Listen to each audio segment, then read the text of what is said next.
Dans ce tube, j'ai 384 patients. Dans ces quelques millilitres de solution, le génome du coronavirus, prélevé sur des centaines de patients testés positifs, va être séquencé.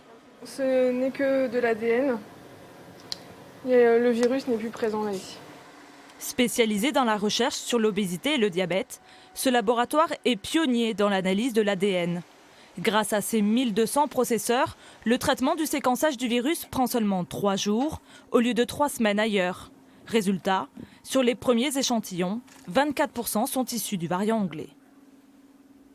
Comme toute la séquence a été lue, si par la suite on se rend compte que on a des cas graves ou des cas particuliers qui correspondent à un variant particulier ou à une nouvelle mutation, on va être capable d'aller rechercher dans tout ce qui a été fait ici, depuis quand c'est là, peut-être d'où c'est parti, comment ça se propage.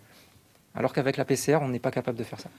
Cette technique débute tout juste en France, en retard sur ses voisins européens, avec seulement 0,17% d'échantillons de tests positifs séquencés, contre 8% en Grande-Bretagne ou 5% au Danemark. En France, on a non seulement un retard, mais on a une organisation chaotique et qui continue à l'être.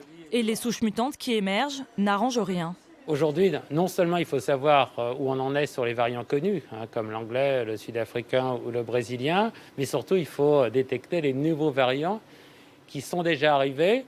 Et peut-être qu'aujourd'hui, à Dunkerque ou à Menton, il va y avoir un variant qui est en train d'apparaître et qu'il faudra détecter et surveiller.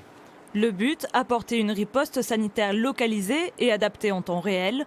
L'Institut de recherche peut séquencer près de 800 échantillons par semaine.